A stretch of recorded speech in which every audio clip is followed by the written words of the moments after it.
फजर की नमाज के वक्त का हैरान कर देने वाला राज। बिस्मिल्लाहिर्रहमानिर्रहीम। क्या कभी आपके जहन में यह सवाल आया है कि अल्लाह ने हमें फजर के वक्त जागने का हुक्म क्यों दिया है? क्या फजर का वक्त सिर्फ पढ़ने का वक्त होता है? इस वक्त के पीछे कौन सा राज पोशीदा है? वह राज क्या है? इस राज को जानने के लिए ज़रूरी है कि हम पहले नमाज के बारे में जानें, जो हम पर दिन में 5 मरतबा फ़र्ज़ की गई है। और यह 5 नमाज किस तरह फ़र्ज हुई, इसके पीछे भी एक शानदार वजह है, जिसका मुज़ाहिरा सफ़र मेराज में उस वक्त हुआ जब हज़रत मोहम्मद सल्लल्लाहु अलैहि वसल्लम अल्लाह से मुलाकात के लिए वक्त के इंतहा के मुख्तसर हिस्से में 7वें आसमान से भी आगे तशरीफ़ ले गए थे। उस रात अल्लाह ताला ने एक ख़ास पस मंजर में अपने हबीब सल्लल्लाहु अलैहि वसल्लम को आसमान पर बुलाया और अपने खुसूसी इनामाता से नवाजा। इस मुबारक सफ़र में अल्लाह ताला ने अपने कुर्ब ख़ास से नवाजा, अम्बिया कराम से मुलाकातें करवाईं, जन्नत व जहन्नुम का मुशाहिदा करवाया गया और नेकियों के अजर व सवाब और बुरों के अंजाम व अजाब का नज़ारा करवाया। इस अजीम सफ़र में बहुत से इनामात से नवाजा गया, जिनमें एक ख़ास इनाम उम्मत के लिए नमाज का तोहफ़ा भी है और क़यामत तक के लिए इंसानों का अपने माबूद और खालिक से करीब करने का अजीम तोहफ़ा और इबादत यानी नमाज इसी सफ़र में अता की गई। मेराज की रात जब आप सल्लल्लाहु अलैहि वसल्लम को अल्लाह पाक ने 50 नमाज का हुक्म दिया, तो हज़रत मूसा अलैहिस्सलाम के कहने पर आपने अल्लाह ताला से 50 नमाज में नरमी की दरख्वास्त की और ऐसा कई बार हुआ, यहाँ तक कि अल्लाह पाक ने उम्मत मोहम्मदी सल्लल्लाहु अलैहि वसल्लम के लिए दिन में 5 नमाज का हुक्म दिया, जिसके बाद में भी हज़रत मूसा अलैहिस्सलाम ने आप सल्लल्लाहु अलैहि वसल्लम को 5 नमाज में कमी के लिए अल्लाह के पास एक बार फिर जाने का मशवरा दिया। लेकिन तब आप सल्लल्लाहु अलैहि वसल्लम ने फरमाया कि मैंने अपने रब से कई मरतबा दरख्वास्त कर ली है, यहाँ तक कि अब मुझे हया आ गई है और अब मैं राज़ी हूँ और उसके इस हुक्म को हर तरह से तस्लीम करता हूँ। हर नमाज पढ़ना ज़रूरी है और यकीनन आपके लिए भी नमाज में सबसे ज़्यादा मुश्किल नमाज फ़जर की नमाज होगी, जिसमें नींद का गलबा इस कदर होता है कि इंसान बामुश्किल उठ पाता है। लेकिन दिन के इस ख़ास हिस्से में जो रोज़ पोशीदा है, उसे जब आप जानोगे तो यकीन करें कि आप फ़जर की नमाज कभी छोड़ना नहीं चाहेंगे। यह नमाज फ़जर के कुछ फ़ज़ाइल समात फरमाए। 5 नमाज से सबसे अहम नमाज फ़जर की है। इसकी अहमियत का अंदाज़ा इस बात से लगाएं कि अल्लाह ताला फ़जर के वक्त किसकी कसम उठाता है और फरमाता है, कसम है फजर की और 10 रातों की और जुफ और ताक की और रात की जब वह चलने लगे, यकीनन इसमें अक्लमंद के लिए बड़ी कसम है। हज़रत आयशा सिद्दीक़ा रज़ी अल्लाह ताला अन्हु से रिवायत है कि हुज़ूर सल्लल्लाहु अलैहि वसल्लम इरशाद फरमाते हैं कि फ़जर की 2 रकात दुनिया और इस दुनिया भर में जो कुछ है उन सब से बेहतर है। याद रखें कि फ़जर की बाजमात नमाज एक मुसलमान की सदाकत और उसका ईमान परखने की कसौटी है। अब्दुल्ला बिन उमर रज़ी अल्लाह ताला अन्हु फरमाते हैं, हम अगर फ़जर और इशा की नमाज में किसी आदमी को ना पाते तो उसके बारे में अच्छा गुमान नहीं रखते थे। फ़जर की नमाज जहन्नुम से हिजाब है।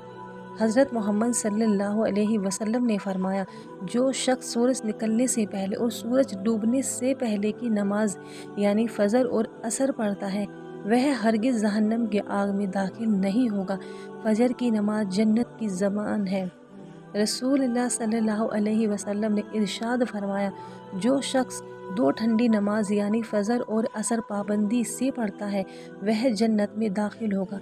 फ़जर की नमाज ना पढ़ने पर हज़रत अब्दुल्ला रज़ी अल्लाह ताला अन्हु से रिवायत है कि नबी करीम सल्लल्लाहु अलैहि वसल्लम के सामने ऐसे शख्स का तज़करा किया गया जो सुबह होने तक सोता रहता है, यानी फ़जर की नमाज अदा नहीं करता है।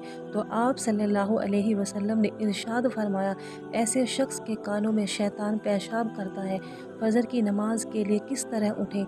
नंबर 1, रात को हर हाल में जल्दी सोएं। नंबर 2, सोते वक्त फ़जर की नमाज जमात से अदा करने का पुख्ता इरादा करें और इरादा करने से मुखलिस भी हो। तीसरा, ऐसा असबाब इख्तियार करें जिनसे फ़जर की नमाज के लिए उठना आसान हो। मसलन मोबाइल पर अलार्म लगाएं, मुनासिब वक्त पर अलार्म सेट करके اس کو مناسب جگہ پر رکھے۔ اگر ان امور کی رعایت کر کے سوئیں گے تو انشاءاللہ فجر کی نماز جماعت کے ساتھ ادا کرنا آسان ہوگا۔ پھر بھی اگر کسی دن اتفاق سے بیدار ہونے میں تاخیر ہو جائے تو جس وقت بھی آنکھ کھلے سب سے پہلے نماز ادا کر لے۔ انشاءاللہ تاخیر کا کوئی گناہ نہیں ہوگا، لیکن اس کو معمول بنانا گناہ ہے جو کسی بھی طرح جائز نہیں۔ دنیا میں کئی ایسے لوگ ہیں جنہیں بے خوابی کی شکایت ہوتی ہے، جس میں وہ ساری رات سو نہیں پاتے اور پورا دن کام کاج کر کے جب رات کو بھی سو نہیں سکتے تب کئی طرح کی دماغی اور جسمانی بیماریاں جنم لیتی ہیں، اور اس بیماری کا شکار آج ہر ایک دوسرا تیسرا شخص ہو رہا ہے، جس کی بڑی وجہ اللہ کے احکامات کو پیچھے چھوڑ کر دنیا کی رنگینیوں کے پیچھے بھاگنا ہے۔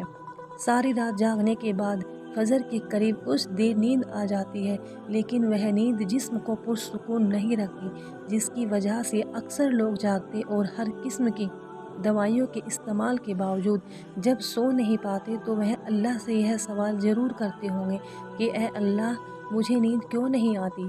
آخر کیا وجہ ہے؟ بہت کم لوگ ہوتے ہیں جو اس کیفیت میں اپنے اندر پیدا ہونے والی اس آواز کو سن پاتے ہیں، جس میں ان سے کہا جاتا ہے کہ بستر سے نکلو، نماز پڑھو، اللہ کا ذکر کرو، اور یقین کریں جو لوگ اس آواز کو سن پاتے ہیں تو اس پر عمل کرتے ہیں، انہیں تا حیات کبھی بھی بے خوابی کا شکایت نہیں ہوگی۔ حدیث میں ہے، آپ صلی اللہ علیہ وسلم نے فرمایا ہے کہ رات اور دن میں فرشتوں کی ڈیوٹیاں بدلتی رہتی ہیں، اور فجر اور عصر کی نماز میں ڈیوٹی پر آنے والے اور رخصتی پانے والوں کا اجتماع ہوتا ہے۔ پھر تمہارے پاس رہنے والے فرشتے جب اوپر چڑھتے ہیں تو اللہ تعالیٰ پوچھتا ہے، حالانکہ وہ بہت زیادہ اپنے بندوں کے بارے میں جانتا ہے، کہ میرے بندوں کو تم نے کس حال میں چھوڑا؟ تو وہ جواب دیتے ہیں کہ ہم نے جب ان کو چھوڑا تو وہ فجر کی نماز پڑھ رہے تھے، اور جب ہم ان کے پاس گئے تب بھی وہ عصر کی نماز پڑھ رہے تھے۔ فجر اور عصر کی نماز کے اوقات میں سونے سے منع کرنے کے پیچھے بھی ایک بڑی وجہ ہے، اور وہ یہ ہے کہ سائنس کہتی ہے کہ صبح سورج طلوع ہوتے وقت اور شام کو غروب ہونے سے پہلے سونا نہیں چاہیے، کیونکہ صبح کے وقت زمین پر آکسیجن مقدار زیادہ ہوتی ہے، جس وقت ماحول تازہ ہوتا ہے، اور یہ آکسیجن آپ کو دن بھر فٹ رکھنے کے لیے نہایت ضروری ہوتی ہے۔